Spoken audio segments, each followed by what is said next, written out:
নমস্কাৰ বন্ধুসকল, মোৰ অন্য এটা ভিডিঅ'লৈ আপোনালোকক সকলোকে স্বাগতম জনাইছোঁ।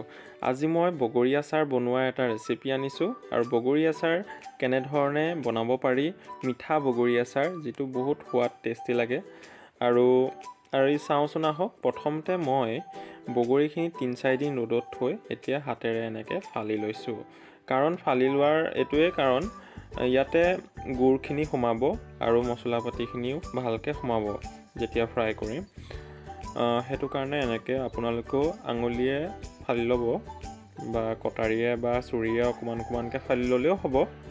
আৰু এতিয়া আহকচোন ইয়াত কি ইনগ্ৰিডিয়েণ্টছ প্ৰয়োজন হয়। প্ৰথমতে গুড় এপোৱা লাগিলে, ধনিয়া গুটি 4 চামুচ লৈছোঁ, চফ 2 চামুচ লৈছোঁ, গোটা জিৰা 2 চামুচ লৈছোঁ, কালজিৰা 1 চামুচ লৈছোঁ, মেথি গুটি 1 চামুচ লৈছোঁ, শুকান জলকীয়া 8টা বা 9টা আৰু তেজপাত 2 খিলা।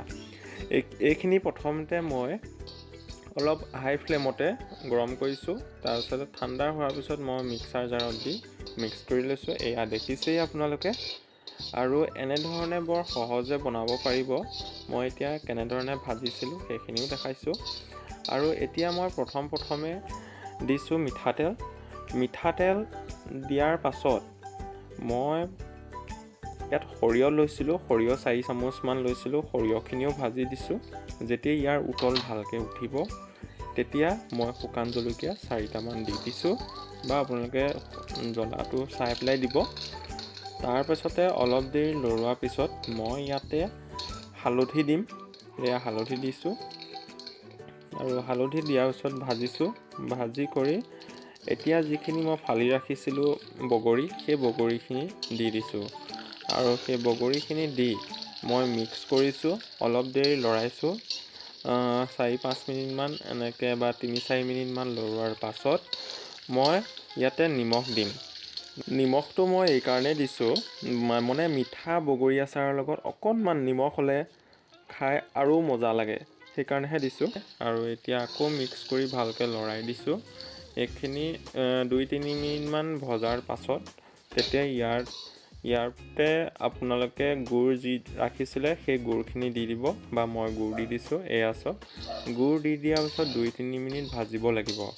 2-3 মিনিট সময় যদি ভাজে তেতিয়া তাৰ পৰা এটা উতল আহিব আৰু লেয়াৰ অলপ ওলাব গ্ৰেভি নিচিনাকৈ। তো তেতিয়া সেই সময়কণলৈকে ৰখিব অকণমান।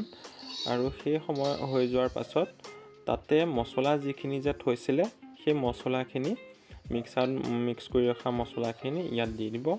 আৰু ইয়াত দি দিয়াৰ পাছত আকৌ অলপ দেৰি ভাজিব যেতিয়ালৈকে তাৰ গুড়খিনি পনীয়া হৈ নাযায়। এনেকুৱা ধৰণৰ পনীয়া হৈ আহিব।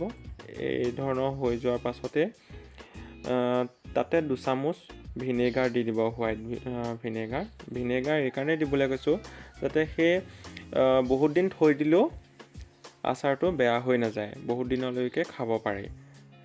এনেধৰণে অলপ দেৰি লৰাব।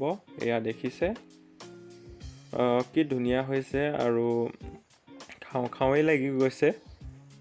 মই এনেকুৱা ধৰণৰ এই চেনেলটোত দি আছোঁ, ব্ৰইলাৰ বিষয়েও দিওঁ আৰু কিটচেনৰ ওপৰতো ভাল ৰেচিপি দি আছোঁ আৰু দি গৈ থাকিম। মোৰ চেনেলটো যদি ছাবস্ক্ৰাইব কৰা নাই এতিয়ালৈকে ছাবস্ক্ৰাইব কৰি ৰাখিব। আৰু এয়া দেখিছে মই কাঢ়ি থৈছিলোঁ শেষত। বন্ধুসকল, এতিয়া ভিডিঅ'টো চাই কেনেকুৱা পালে কমেণ্ট বক্সত কমেণ্ট কৰি জনাব।